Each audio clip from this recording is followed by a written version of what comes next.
Hello students, welcome to next lecture of vector algebra. तो जैसा कि आपको पता है कि हम लोगों ने सारे कंसेप्ट करा है। अब बस मैं कुछ आपको प्रॉब्लम्स प्रैक्टिस करा रहा हूं जो कि मेनली सीबीएसई बोर्ड में आए हुए प्रॉब्लम्स है, या आप यूं बोल सकते हैं कि सारे बोर्ड ऑफ एग्जाम्स के लिए ये सारे ही क्वेश्चंस बहुत इंपॉर्टेंट है जिनको मैं आपके साथ डिस्कस कर रहा हूँ। तो पिछले लेक्चर में हम लोगों ने 5 क्वेश्चन करा था। आज ये है हमारा क्वेश्चन नंबर 6। तो यहीं से आज हम लोग स्टार्ट करते हैं। तो देखिए आप जरा ध्यान से कि इस क्वेश्चन में क्या कहा जा रहा है। तो इस क्वेश्चन में कहा जा रहा है, और एक चीज मैं आज अवॉइड करूंगा कि जो मैं बहुत ज्यादा लैंग्वेज लिखने की कोशिश अभी तक करता आया था ताकि आप लैंग्वेज लिखना सीख जाएं, उस चीज को आज मैं अवॉइड करूंगा। तो आज मैं लैंग्वेज बहुत कम लिखूंगा और उम्मीद कर रहे हैं कि पहले के लेक्चर्स से आप लैंग्वेज लिखना सीख चुके होंगे। तो चलिए आइए हम लोग स्टार्ट करते हैं। इसमें दिया हुआ है कि if A and B are two unit vectors, A और बी यूनिट वेक्टर हैं, मतलब ए का मैग्नीट्यूड और बी का मैग्नीट्यूड कितना होगा, 1 होगा। आगे such that A plus B is also a unit vector, यानी ए प्लस बी जो है ये भी यूनिट वेक्टर है, तो इसकी भी मैग्नीट्यूड कितनी हो जाएगी, 1। और हमको क्या निकालना है, तो हमको बताना है कि ए और बी के बीच का एंगल क्या होगा।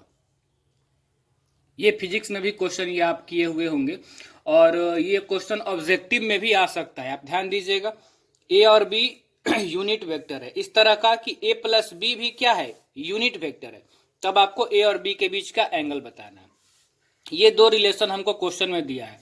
यहां से हम ये कर सकते हैं कि अगर दोनों ही तरफ हमें स्क्वायरिंग करें तो लिख सकते हैं vector A plus vector B के मैग्नीट्यूड का स्क्वायर इधर 1, दोनों तरफ स्क्वायरिंग कर दें। अब इसको हम लोग क्या लिख सकते हैं, vector A plus vector B dot vector A plus vector B equal to 1। अब इनका डॉट प्रोडक्ट किया जाए तो ए डॉट ए क्या हो जाएगा, मैग्नीट्यूड ए का स्क्वायर, ए डॉट बी और बी डॉट ए, यानी 2 बार आ जाएगा हमारा ए डॉट बी, और प्लस बी डॉट बी क्या हो जाएगा, मैग्नीट्यूड बी का स्क्वायर इक्वल टू 1। ए का मैग्नीट्यूड 1 है, 1 का स्क्वायर 1 हो जाएगा, प्लस ए डॉट बी, हमको ए और बी के बीच का एंगल ही निकालना है, तो 2। ए डॉट बी का मतलब क्या हो गया, magnitude of A magnitude of B cos theta. मान लिए हम कि ए और बी के बीच का एंगल है हमारा थीटा। बी की मैग्नीट्यूड भी 1 है तो 1 का स्क्वायर 1 ही हो जाएगा। एक 1 तो हमारा कैंसिल हो जाएगा, तो हम यहां से बोल सकते हैं 2, ए का मैग्नीट्यूड 1, बी का भी 1 कॉस थीटा, और ये जो हमारा 1 बचा है हम इसको इधर भेज दिए तो -1, यहां से आ जाएगा cos theta is equal to -1/2। तो कॉस थीटा अगर -1/2 है तो थीटा कितना, 120 डिग्री, यानी 2π/3। तो ये हमारा एंगल हो गया इसके बीच का। बहुत सिंपल प्रॉब्लम था, आप इसको इजीली कर सकते हैं। बढ़ते हैं नेक्स्ट प्रॉब्लम की तरफ। देखिए ये हमारा नेक्स्ट प्रॉब्लम है, ध्यान से देखिएगा। मैं पहले ही बता चुका हूं कि मैं लैंग्वेज बहुत ज्यादा नहीं लिखूंगा, इसलिए आप मेरी बातों को ध्यान से सुनिएगा। इसमें क्या कहा जा रहा है कि if A B C are 3 vector such that, 3 vector है ए बी सी, ए का मैग्नीट्यूड कितना है 3, बी का मैग्नीट्यूड है 4 एंड सी का मैग्नीट्यूड है 5। एंड आगे क्या कहा जा रहा है, and each one of them is perpendicular to sum of the two. इनमें तीनों में से जैसे ए जो है तो बाकी दोनों के सम के परपेंडिकुलर है, बी जो है तो बाकी दोनों के सम के परपेंडिकुलर है, सी जो वेक्टर है बाकी दोनों के सम के परपेंडिकुलर है। 3 वेक्टर, तीनों का मैग्नीट्यूड हो गया। Each one of them is perpendicular to sum of the other, यानी ए बी प्लस सी के परपेंडिकुलर है, बी सी प्लस ए के परपेंडिकुलर है, और सी ए प्लस बी के परपेंडिकुलर है। तो हम लोग बोल सकते हैं फ्रॉम क्वेश्चन, जरा देखना आप ध्यान से, ए परपेंडिकुलर है बाकी दोनों के सम के, यानी बी प्लस सी के, बी परपेंडिकुलर है सी प्लस ए के, और सी परपेंडिकुलर है ए प्लस बी के। ये प्रॉब्लम में हमारा गिवन है। तो ए अगर इसके साथ परपेंडिकुलर है, इसका मतलब ए का डॉट प्रोडक्ट बी प्लस सी के साथ कितना हो जाएगा, 0, यानी ए डॉट बी और प्लस ए डॉट सी जीरो हो जाएगा। देख रहे हैं ना, ए का डॉट इसके साथ A dot B plus A dot C zero. Similarly इनका जब डॉट प्रोडक्ट जीरो करेंगे तो क्या आएगा, बी डॉट सी प्लस ए डॉट बी जीरो, और यहां से क्या मिलेगा, सी डॉट ए plus B dot C zero. अगर हम इन तीनों को जोड़ दें, ये रिजल्ट ये रिजल्ट ये रिजल्ट, तो हमको मिल जाएगा twice A dot B. A dot B दो बार आ रहा है ना, ए डॉट सी भी दो बार, बी डॉट सी भी दो बार, B dot C dot A equal to zero. तो हाँ, एक बात क्लियर है कि अगर आप शुरुआत से सारे लेक्चर्स नहीं देख रहे होंगे तो फिर आपको लेक्चर्स कम समझ में आएगी, इसीलिए आप सारे लेक्चर्स को जरूर देखें, तभी हम लोग आगे के लेक्चर्स को तभी आप देखें। तो ये हम लोग निकाल लिए। अब हमसे पूछा क्या जा रहा था वो जरा देखिए आप, तो ए प्लस बी प्लस सी का मैग्नीट्यूड पूछा जा रहा था। तो मैंने आपको एक हिंट बताया था कि जब भी इस तरह के मैग्नीट्यूड वगैरह की बात हो तो आप क्या करें कि उसको स्क्वायर कर लें, और स्क्वायर कर लें और इधर उन दोनों का डॉट प्रोडक्ट करके लिख लें, A plus B plus C dot A plus B plus C. तो क्या हो जाएगा, यहां से इनका डॉट प्रोडक्ट तो अब आपको याद हो गया होगा, मैग्नीट्यूड ए का स्क्वायर मैग्नीट्यूड बी का स्क्वायर मैग्नीट्यूड सी का square plus 2 times A dot B plus B dot C plus C dot A. अब जरा आप देखो तो ए का मैग्नीट्यूड है 3, 3 का स्क्वायर 9, ये है 4, 4 का स्क्वायर 16, ये है 5, 5 का स्क्वायर 25, और a plus B plus A dot b b dot c c dot a, इसकी वैल्यू जीरो आ गई है जो कंडीशन था उसके हिसाब से, तो ये हो जाएगा जीरो। हम लोगों को सिर्फ निकालना था इसका मैग्नीट्यूड, इसलिए स्क्वायर को हम लोग इधर भेज के रूट अंडर कर देंगे। तो ये 25, ये भी 25, 50 को स्क्वायर रूट में करेंगे तो कितना आ जाएगा, 5√2। तो ये हमारा आंसर हो गया, मैग्नीट्यूड हो गया। बढ़ते हैं नेक्स्ट प्रॉब्लम की तरफ। देखिए नेक्स्ट प्रॉब्लम हम लोग करते हैं, ये भी काफी अच्छा प्रॉब्लम है, इसको आप ध्यान से सीखिएगा। क्योंकि मैं बहुत ज्यादा लैंग्वेज नहीं लिख रहा हूं, इसलिए आप मेरी बातों को सुनेंगे तभी आप समझ पाएंगे। इसमें देखिए क्या कहा जा रहा है कि if A B and C are 3 mutually perpendicular vectors of same magnitude. 3 vector हैं ए बी सी, तीनों का मैग्नीट्यूड सेम है और तीनों म्यूचुअली परपेंडिकुलर है, यानी ए और बी भी परपेंडिकुलर है, बी और सी भी परपेंडिकुलर है और ए और सी भी परपेंडिकुलर है। तो हम लोग अकॉर्डिंग टू क्वेश्चन, चूंकि तीनों का मैग्नीट्यूड सेम है, दिया हुआ है ना कि हैविंग सेम मैग्नीट्यूड, तो ए का मैग्नीट्यूड, बी का मैग्नीट्यूड और सी का मैग्नीट्यूड, तीनों का मैग्नीट्यूड सेम है और इस मैग्नीट्यूड को हम x मान लेते हैं। मान लिए कि हम तीनों का मैग्नीट्यूड कितना है, x।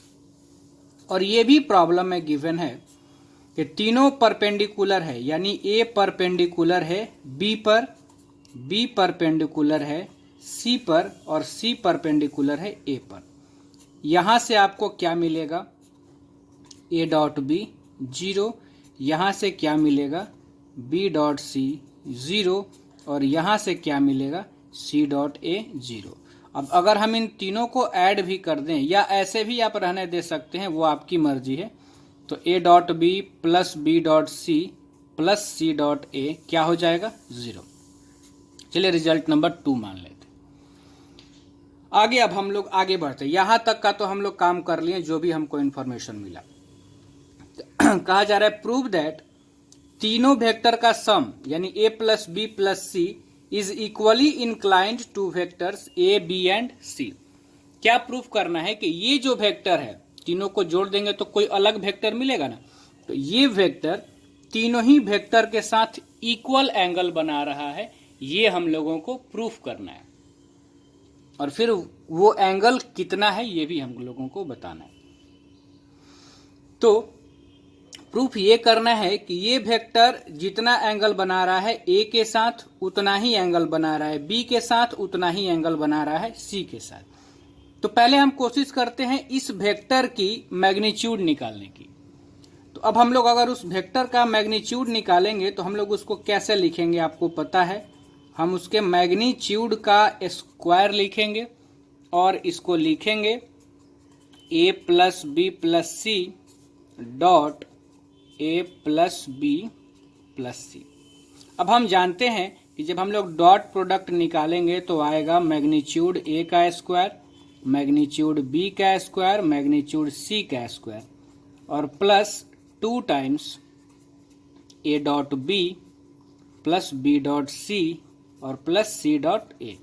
अब इसकी वैल्यू तो जीरो है, ए डॉट बी भी जीरो, बी डॉट सी भी जीरो, सी डॉट ए भी जीरो, तो ये पूरा हमारा जीरो हो जाएगा। और ए बी सी का मैग्नीट्यूड इक्वल है और हमने उसको एक्स मान लिया था, तो x square plus x square plus x square, और ये तो जीरो हो जाएगा, तो 3x square. This implies that magnitude निकालना है तो इस स्क्वायर को इधर भेज दिया जाए, यानी a प्लस बी प्लस सी की मैग्नीट्यूड कितनी हो जाएगी, तो √3x। इसको हमने मान लिया रिजल्ट नंबर 3। क्वेश्चन में कहा जा रहा था ABC 3 वेक्टर हैं, तीनों का मैग्नीट्यूड सेम है, हमने मैग्नीट्यूड x मान लिया। तीनों म्यूचुअली परपेंडिकुलर हैं, तो वहां से जो रिजल्ट मिला हमने देख लिया। प्रूफ करना था कि इस वेक्टर के साथ तीनों का इक्वल एंगल है। ये हमारा चौथा वेक्टर है जो इक्वली इंक्लाइंड का मतलब है कि ये जितना एंगल बना रहा है ए से उतना ही बना रहा है बी से और उतना ही बना रहा है सी से। तो हम लोग वही काम यहां पे करने के लिए इस वेक्टर का पहले मैग्नीट्यूड निकालिए। अब जरा देखिएगा कि हम मान लेते हैं ऐसा, हम लोगों को क्या प्रूफ करना है कि ये vector A plus B plus C A B C के साथ सेम एंगल बना रहा है। तो हम मान लेते हैं कि angle between vector a and a plus B plus c is θ1। हम मान लिए कि वेक्टर ए और इसके बीच का एंगल कितना है, θ1। फिर मान लेते हैं angle between vector b and ये vector is θ2 and angle between vector c and this vector is θ3। Proof ये हम लोगों को करना था कि ये वेक्टर तीनों के साथ इक्वल एंगल बना रहा है। तो हम मान लिए कि ये और ए वेक्टर के बीच का एंगल है θ1, बी के साथ इसका एंगल है θ2 और सी के साथ θ3। तो अब अगर हम लोग ये शो कर दें कि हमारा θ1, θ2 और θ3 इक्वल है, तो ये प्रूफ हो जाएगा ना कि ये वेक्टर तीनों के साथ इक्वल एंगल बना रहा है। यानी अब हमको प्रूफ ये करना है कि ये तीनों इक्वल हैं। कौन, θ1, θ2 और θ3। तो देखिए उसके लिए मैं क्या कर रहा हूं कि सबसे पहले मैं ABC वेक्टर का और ए वेक्टर का डॉट प्रोडक्ट ले रहा हूं, यानी ए का डॉट प्रोडक्ट मैं ले रहा हूं ए प्लस बी प्लस सी के साथ। तो आप जानते हैं कि दो वेक्टर का डॉट प्रोडक्ट क्या होता है, पहले वेक्टर का मैग्नीट्यूड दूसरे वेक्टर का मैग्नीट्यूड, तो दूसरा वेक्टर है हमारा ए प्लस बी प्लस सी, और फिर कॉस दोनों के बीच का एंगल कितना है, एंगल θ1। फिर जरा आप देखो यहां से, तो यहां ए डॉट ए क्या हो जाएगा, मैग्नीट्यूड ए का स्क्वायर प्लस यहां पे आएगा और ए डॉट बी और फिर यहां पर आएगा ए डॉट सी। और इधर क्या आ गया जरा देखो, ए का मैग्नीट्यूड कितना माने हुए थे हम लोग, तो ए का मैग्नीट्यूड हम माने हैं x और इसका मैग्नीट्यूड आ गया था √3x। तो ये है x इंटू √3x और ये है हमारा cos θ1। अब यहां से ए डॉट बी और ए डॉट सी तो जीरो हो जाएगा ना, क्योंकि दिया हुआ था म्यूचुअली परपेंडिकुलर है, तो ये दोनों वैल्यू जीरो, और ए का मैग्नीट्यूड हमने x माना था, तो ये हो जाएगा x square is equal to √3x square cos θ1। x square हमारा कैंसिल हो जाएगा, तो cos θ1 इज इक्वल टू 1/√3 हो जाएगा ना, cos θ1 is equal to 1/√3। This implies that θ1 की वैल्यू कितनी आ गई, cos इनवर्स 1/√3। यानी हम लोग क्या निकाल लिए कि वेक्टर ए और वेक्टर ए बी सी के बीच, ए प्लस बी प्लस सी के बीच का कितना एंगल है, ये हम लोगों ने निकाल लिया। अब हम क्या करते हैं कि θ2 निकालते हैं। तो अगर आपको समझ में आ रहा होगा कि θ2 भी इतना ही आएगा, चलिए मैं एक बार और दिखा देता हूं कि वेक्टर बी का डॉट प्रोडक्ट हम ले लेते हैं अब ए प्लस बी प्लस सी के साथ। तो आप बताइए क्या होगा, बी का magnitude a plus B plus c का मैग्नीट्यूड और कॉस दोनों के बीच का एंगल हमने अभी क्या माना था, थीटा 2। तो यहां से देखिए क्या हो जाएगा, ए डॉट बी और बी डॉट बी क्या हो जाएगा, मैग्नीट्यूड बी का स्क्वायर और बी डॉट सी। फिर यहां है ये एक्स है, ये √3x है, तो √3x square cos theta 2। A dot B और बी डॉट सी की वैल्यू तो 0 है क्योंकि आपस में ये म्यूचुअली परपेंडिकुलर थे, और बी का मैग्नीट्यूड है x, तो ये हो जाएगा x square √3x square cos theta 2। फिर आप देखिए यहां से कैंसिल हो गया और थीटा 2 भी कितना आ जाएगा, cos inverse 1/√3। Similarly theta 3 will be also cos inverse 1/√3। Therefore, vector A plus B plus C is equally inclined, यानी ए बी सी तीनों के साथ तो बराबर एंगल ही बना रहा है, तो प्रूफ हो गया। Therefore, vector A plus B plus C is equally inclined to vector A, vector B and vector C। तीनों के साथ क्या है, तो इक्वली इंक्लाइंड है। एंड एंगल भी पूछ रहा था, एंड एंगल इज, तो एंगल कितना आया, कॉस इनवर्स 1/√3। कोई दिक्कत नहीं। चलिए आगे बढ़ते हैं हम लोग नेक्स्ट प्रॉब्लम की तरफ। देखिए नेक्स्ट प्रॉब्लम हम लोग करते हैं, इसमें ये छोटा ही प्रॉब्लम है, जल्दी हो जाएगा। इसमें कहा जा रहा है कि if A dot B is equal to A dot C, A dot B equal to A dot C, तब आपको ये रिजल्ट शो करना है कि अगर A dot B A dot C equal हैं तो इसका मतलब है या तो वेक्टर ए 0 है, या फिर बी और सी इक्वल हैं, या ए परपेंडिकुलर है बी माइनस सी पे। तो देखिए क्या हम लोगों को गिवन है, we have a dot B is equal to A dot c. This implies that, इसको हम लोग LHS में लाते हैं, तो ए dot b minus a dot c is equal to 0। अब हम डिस्ट्रीब्यूटिव लॉ के कॉन्सेप्ट से vector a dot b minus c इसको लिख लेते हैं, ठीक है ना। Vector a dot b minus c इसको लिख लिया। अब आप जानते हो कि a dot b minus c है, अब इसको आप इतना तो आसानी से लिख सकते हैं ना, ए डॉट बी और माइनस ए डॉट सी, तो वही हमने लिखा है। अब आप इसको एक वेक्टर कंसीडर करो बी माइनस सी को, और मुझे ये बताओ कि अगर ए डॉट बी 0 होता है तो इसका मतलब आप क्या जानते हो कि या तो वेक्टर ए 0 या वेक्टर बी 0 या फिर ए परपेंडिकुलर टू बी। तो यहाँ दूसरे वेक्टर बी के जगह पे बी माइनस सी है, तो अगर दो वेक्टर का डॉट प्रोडक्ट 0 हो रहा है, इसका मतलब पहला वेक्टर 0 वेक्टर है, या दूसरा जो वेक्टर है बी माइनस सी ये 0 वेक्टर है, या फिर पहला वेक्टर और दूसरा वेक्टर परपेंडिकुलर है। तो वही हमने लिखा है।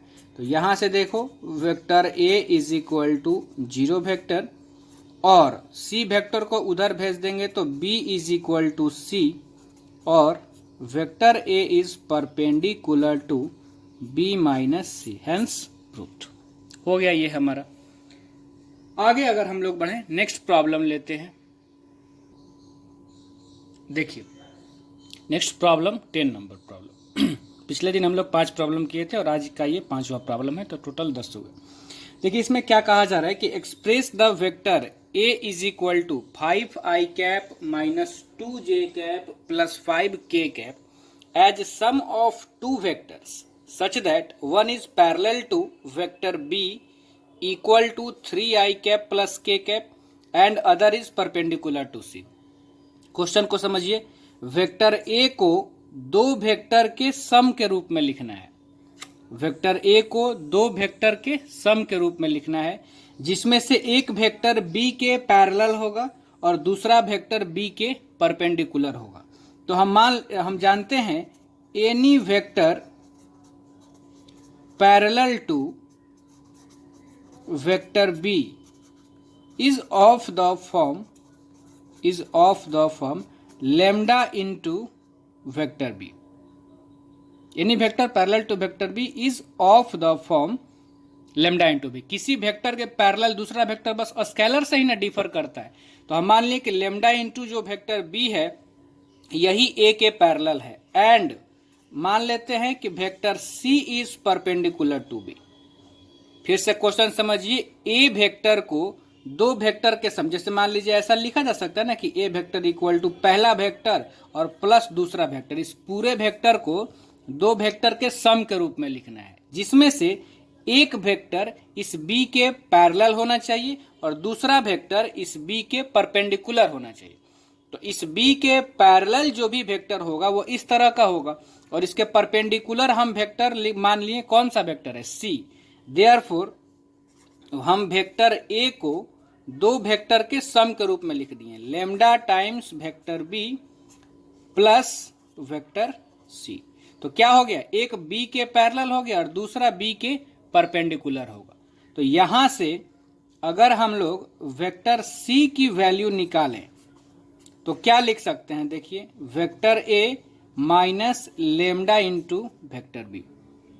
तो ये सी कितना हो जाएगा, ये जरा आप देख लीजिए। वेक्टर ए कितना है, 5i cap minus 2j cap plus 5k cap, minus lambda से बी में मल्टीप्लाई कर देंगे तो हो जाएगा 3 lambda i cap plus lambda k cap. अब जरा देखिए, आई कैप में से आई कैप वाले को घटाएंगे तो ये है 5 minus 3 lambda, 5 minus 3 lambda i cap. J cap तो इधर है ही नहीं, तो ये हो जाएगा माइनस 2j कैप, और ये 5k कैप, और ये हो जाएगा माइनस लैम्डा, तो plus 5 minus lambda k cap. ये हमारा कौन सा वेक्टर आया, तो वेक्टर सी। क्वेश्चन में कहा जा रहा था ए वेक्टर को दो वेक्टर के सम के रूप में लिखिए, जिसमें से एक बी के पैरेलल हो और दूसरा बी के परपेंडिकुलर हो। तो हमने क्या किया कि बी के पैरेलल कोई भी वेक्टर इस तरह का होगा, लेमडा टाइम्स वेक्टर बी, ये हम पहले से जानते हैं, और एक वेक्टर सी हम मान लिए जो बी के परपेंडिकुलर है। अब क्वेश्चन में ए को दो वेक्टर के सम के रूप में लिखना था, लिख दिए। यहां से जो परपेंडिकुलर वाला वेक्टर है सी, उसकी हम वैल्यू निकाल लिए। क्यों निकालें सी की ही वैल्यू, क्योंकि ए तो ऑलरेडी हमको पता है और बी वेक्टर भी पता है, तो लेमडा बी भी हमको पता चल जाएगा। बस सी के बारे में कुछ नहीं पता था, हमने सी का वैल्यू निकाल लिया। अब क्वेश्चन में ये दिया हुआ है कि जो वेक्टर सी है वो बी के परपेंडिकुलर है, तो हम लोग लिख सकते हैं ना कि since vector C is perpendicular to B. तो इसका मतलब क्या हो गया कि सी का और बी का डॉट प्रोडक्ट 0 हो जाएगा। और अभी हमने जो सी वेक्टर निकाला था वो है 5 minus 3 lambda i cap minus 2j cap plus 5 minus lambda k cap. ये तो हो गया हमारा vector c. Dot product vector B के साथ, तो वेक्टर बी है 3i cap plus k cap equal to 0। अब कैसे डॉट प्रोडक्ट निकालेंगे, तो आई वाले को आई से, यानी 3 मल्टीप्लाई होगा 5 माइनस 3 लैम्डा से, जे है नहीं तो 0 हो गया। के का इधर 1 है तो 1 into 5 minus lambda equal to 0। अब बस हमको क्या करना है, लेमडा के लिए इसको सॉल्व कर लेना है, तो लेमडा मिल जाएगा। तो ये हो गया 15 minus 9 lambda plus 5 minus lambda equal to 0। तो ये हो गया 20 माइनस 10 लेमडा इक्वल टू 0, यानी कि लेमडा इज इक्वल टू 2। और अगर लेमडा हमको मिल गया तो लेमडा का वैल्यू अगर हम लोग इसमें रख देंगे ना, तो हम लोगों को क्या मिल जाएगा, वेक्टर सी मिल जाएगा। तो वेक्टर सी कितना हो गया, जरा लेमडा का वैल्यू रखा जाए 2, तो 2 रख दिए तो ये 6 हो गया, तो हो जाएगा माइनस आई कैप माइनस 2j कैप, और यहाँ पे 2 रखने पे तो प्लस का 3k cap, and lambda into vector B, यानी जो पैरेलल था तो बी वाले में लेमडा से मल्टीप्लाई कर दो, तो 3 into 2 6i cap plus 2k cap. यानी हम लोग अब इसको आप जोड़िएगा तो वेक्टर ए के इक्वल आ जाएगा। वेक्टर ए आपका कितना था, देखिए मैं यहां लिखता हूं 5i cap minus 2j cap plus 5k cap. क्या करना था आपको कि इसी वेक्टर को दो वेक्टर के सम के रूप में लिखना था, जिसमें से एक बी के पैरेलल और एक बी के परपेंडिकुलर। तो जरा ध्यान दीजिए, इनको जोड़ के देखिए 6i कैप माइनस आई कैप तो 5i cap minus 2j cap, और इन दोनों को जोड़ेंगे तो 5k कैप आ ही रहा है। वेक्टर बी हमारा कितना था, तो 3i cap plus k cap. अब इसमें से एक बी के पैरेलल होना चाहिए था, तो बी के पैरेलल देख लो ये है, बिल्कुल है, और बी के परपेंडिकुलर होना चाहिए था सी को, तो करके देखो 3 को -1 से मल्टीप्लाई -3 और 1 को 3 से मल्टीप्लाई तो +3, 0 आ रहा है डॉट प्रोडक्ट यानी परपेंडिकुलर भी है। तो ये हमारा इस तरह से सॉल्व हो गया ये क्वेश्चन। ये भी अच्छा क्वेश्चन था। आगे बढ़ते देखते हैं, और देखिए आगे ये 3 क्वेश्चन मैंने आपको होमवर्क में दे रखा है।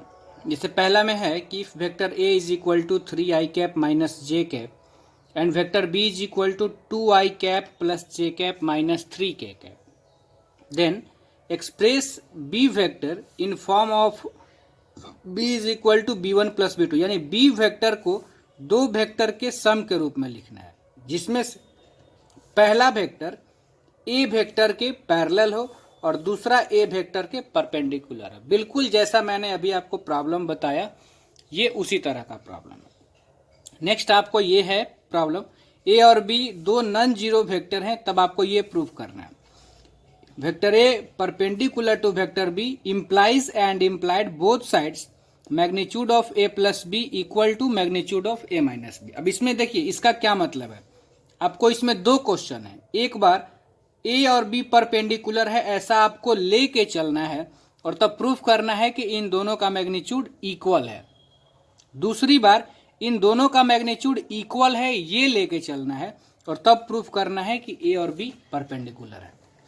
दोनों तरफ से ये लेके चलना है तो इसको प्रूफ करना है, ये लेके चलना है तो इसको प्रूफ करना है। इस साइन का यही मीनिंग है। नेक्स्ट है कि find the values of lambda for which the angle between vectors, एक ए वेक्टर है एक बी वेक्टर है, लेमडा का क्या वैल्यू हो कि दोनों के बीच का जो एंगल हो वो ऑब्ट्यूज हो। तो आप पहले क्या करना, कॉस थीटा निकाल लेना। तो कॉस थीटा की वैल्यू, ऑब्ट्यूज एंगल है इसलिए कॉस थीटा की वैल्यू क्या हो जाएगी, लेस देन 0। तो लेस देन 0 करोगे तो वहां से आपको लेमडा का रेंज मिल जाएगा कि कहां से कहां तक होना चाहिए लेमडा। तो तीनों क्वेश्चंस को आप खुद से सॉल्व कीजिएगा। मैं ये क्वेश्चंस आपके साथ डिस्कस कर रहा हूं, देखिए ध्यान से।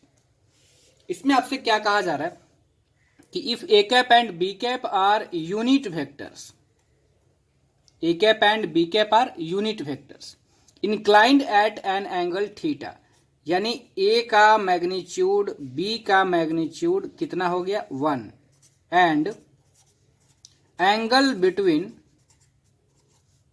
Them is equal to theta. दोनों के बीच का एंगल भी हम लोगों को गिवन है कि एंगल कितना है, थीटा। तब ये रिजल्ट एक बार प्रूफ करना है कि cos theta by 2 is equal to 1/2 magnitude of A cap plus B cap, और फिर एक बार टेन थीटा बाई 2 इतना होगा, ये प्रूफ करना है।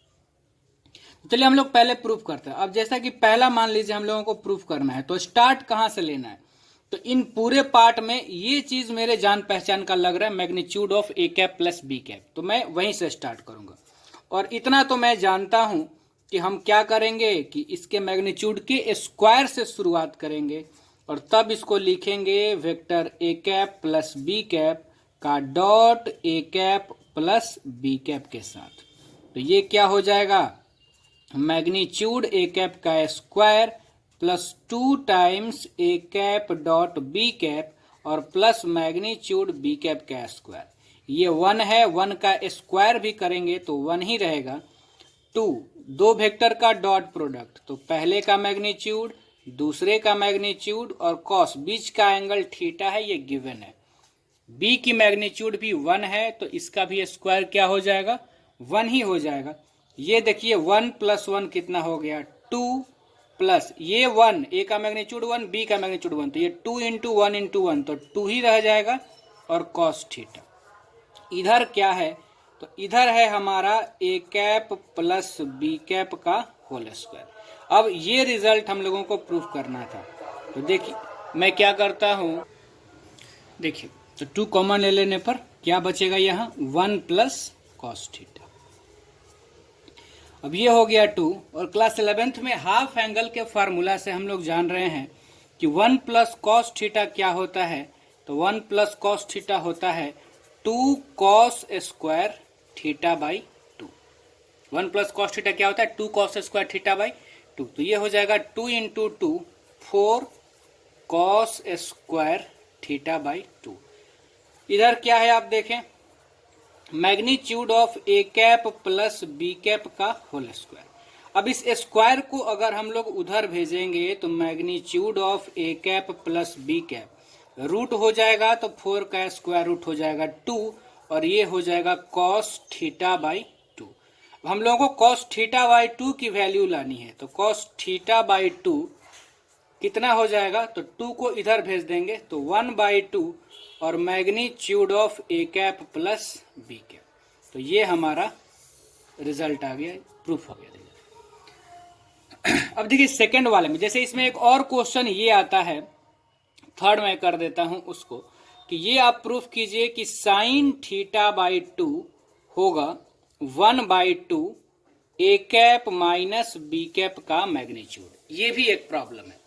तो अब हम लोग क्या करते हैं, साइन वाले में देख रहे हैं कि माइनस है, तो माइनस के मैग्नीट्यूड से हम स्टार्ट करते हैं। तो देख लीजिए आप, थर्ड को पहले करते हैं। थर्ड भी क्वेश्चन रहता है, इस बार नहीं है इस क्वेश्चन में, तो हम लोग फिर भी थर्ड को देख लेते हैं। कुछ जगह आपको ये प्रॉब्लम भी मिल जाएगा। तो यहां हम लोग क्या स्टार्ट करेंगे, a cap minus B cap के मैग्नीट्यूड के स्क्वायर से।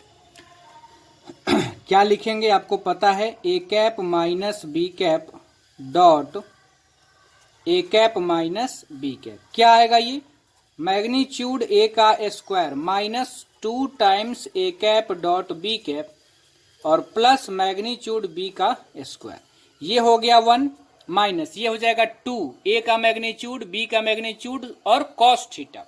तो ए और बी का मैग्नीट्यूड तो 1 ही है, तो इसको डायरेक्ट हम लिख दें 2 कॉस थीटा और ये भी हो जाएगा 1। तो ये आ गया 2 माइनस 2 कॉस थीटा। 2 अगर हम लोग कॉमन ले लें तो ये आ जाएगा 1 माइनस कॉस थीटा। तो माइनस वाले में फॉर्मूला आप 11th में पढ़ेंगे हाफ एंगल का, कि वो होता है 2 साइन स्क्वायर थीटा बाई 2। तो ये हो गया 4 साइन स्क्वायर थीटा बाई 2। अब ये किसकी वैल्यू हो गई, 4 साइन स्क्वायर थीटा बाई 2। तो देखिए, तो ये वैल्यू हो गई modulus of A cap minus B cap के स्क्वायर की, यानी modulus of A cap minus B cap क्या हो जाएगा, तो 2 साइन थीटा बाई 2। यानी यहां से साइन थीटा बाई 2 की वैल्यू कितनी आ गई, तो वो आ गई 1/2 ए कैप माइनस बी कैप। इसको हम बोल देते हैं रिजल्ट नंबर 2। यही मैंने आपको बताया भी था, देखिए आप कि यही प्रूफ करना है आपको। और ये जो रिजल्ट हमने निकाला है इसको हम नाम देते हैं रिजल्ट नंबर 1। अब दूसरा प्रूफ करने के लिए क्या करना होगा कि इक्वेशन 2 को डिवाइड कर देंगे इक्वेशन 1 से, तो दूसरा हमारा प्रूफ हो जाएगा। तो दूसरे वाले के लिए क्या करना है, equation 2 divided by equation 1 gives. तो चलिए जरा ध्यान दीजिए आप। तो देखिए इक्वेशन 2 जो है हमारा ये है, तो ये साइन थीटा बाई 2 के फॉर्म में है। तो ये हो जाएगा sine theta by 2 divided by 1 था हमारा कॉस थीटा बाई 2, और इधर साइन है 1/2 magnitude of A cap minus B cap. ये है 1/2 magnitude of A cap plus B cap. ये कैंसिल हो जाएगा, तो ये कितना आ गया, tan theta by 2 is equal to magnitude of A cap minus B cap divided by magnitude of A cap plus B cap. तो ये हमारा करेक्ट आंसर है।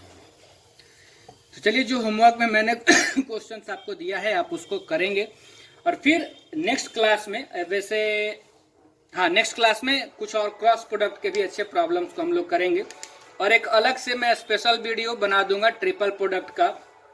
एग्जाम में आएगा तो नहीं, लेकिन अगर मान लेते हैं स्टेट वाले बोर्ड एग्जाम्स में अगर आ गया तो फिर आपके लिए वो फायदेमंद होगा। ठीक है, आज इतना ही।